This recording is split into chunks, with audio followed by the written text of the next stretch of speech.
जन्म संसार बंधघ्नम स्वरूपानंददायकम निःश्रेयसप्रदं वंदे स्मर्तृगामी सनोवतु। वे जो संसार के समस्त बंधनों से यहाँ तक कि जन्म और मृत्यु के बंधन से मुक्त कर देते हैं तथा सांसारिक तापों से हमें मुक्त कर देते हैं, वे परम आनंदित और परम पद को प्राप्त श्री दत्तात्रेय भगवान को प्रणाम है।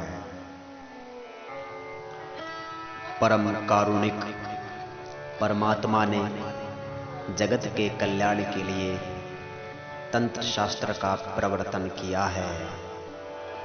यह सर्वशास्त्र सिद्ध है।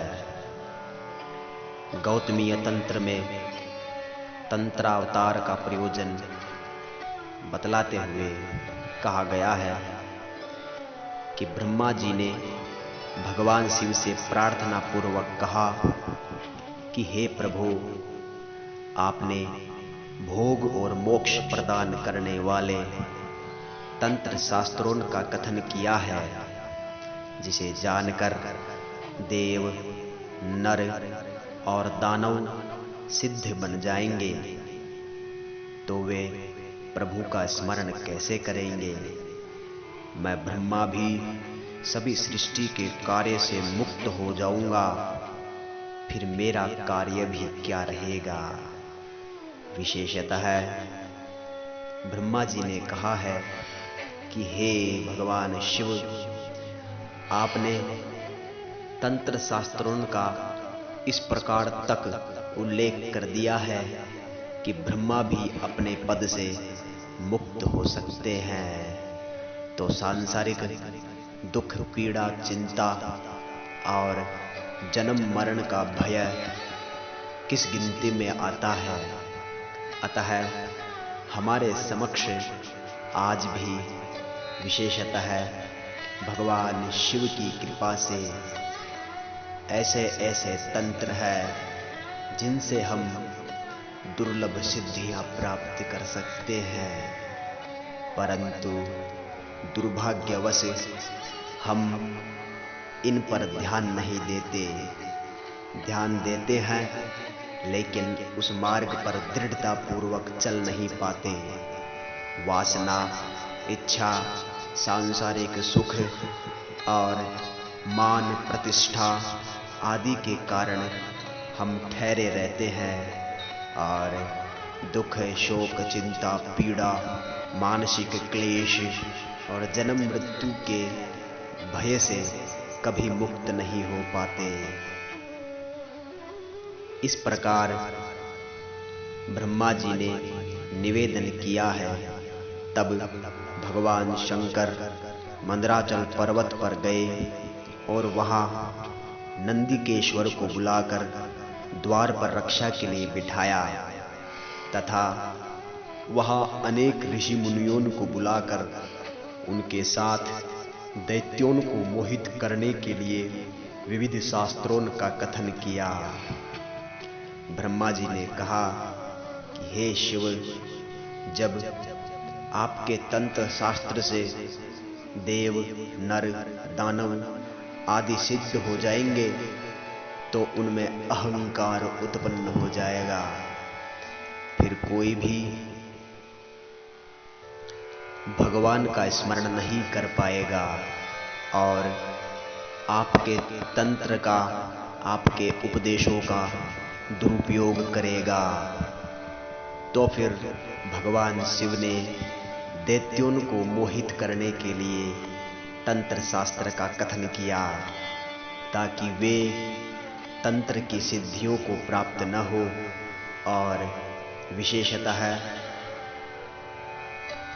तंत्र का दुरुपयोग ना कर सके। इसलिए ही वर्तमान में कामी, क्रोधी, लोभी, अहंकारी और मान और प्रतिष्ठा के मद में चूर जो तांत्रिक फिरे घूमते हैं, वे केवल दिखने के ही तांत्रिक दिखते हैं, वास्तव में वे तांत्रिक होते ही नहीं हैं, क्योंकि भगवान शिव ने इसे मोहित कर रखा है।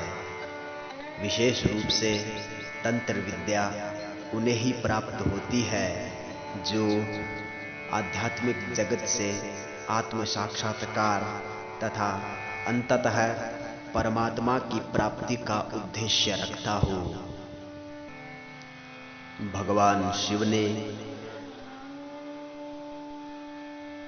सर्वप्रथम विष्णु तंत्र और कृष्ण तंत्र से भी पहले शैव तंत्र और पाशुपत तंत्र आदि का कथन किया है। प्रथमम ही मयैवोक्तम शैवम पाशुपतादिकम, तथा उनकी साधना से वे मुनिगण ज्ञान विज्ञान संपन्न होकर दर्शन एवं तंत्र शास्त्रों के विभिन्न संप्रदायों का वर्णन करने में सशक्त हुए हैं। उन्हीं में चारवाक, जैमिनी, नारद, गौतम आदि मुनि जो निरीश्वरवाद का भी प्रचार किया है।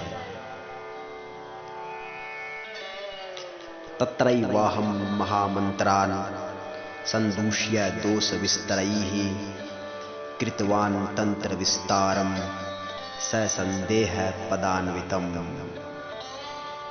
ईश्वर को नहीं मानने वाले वाद का जब प्रचार होने लगा तो ब्रह्मा जी के वचनों का स्मरण करके भगवान शिव ने तंत्र शास्त्रों को उलट पुलट करके रखकर दोषों का विस्तार कर दिया और तंत्रों का भी इतना विस्तार कर दिया कि जिससे लोगों में भ्रम रहे और सदैव संदेह उत्पन्न हो जाए।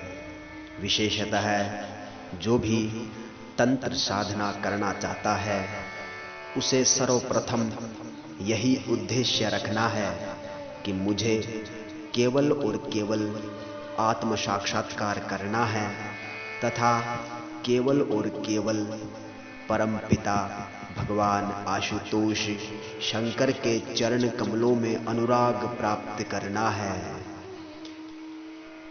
वे ही इस तंत्र साधना का लाभ प्राप्त कर सकते हैं। विशेषतः दृढ़ विश्वास और दृढ़ श्रद्धा हमें रखनी है।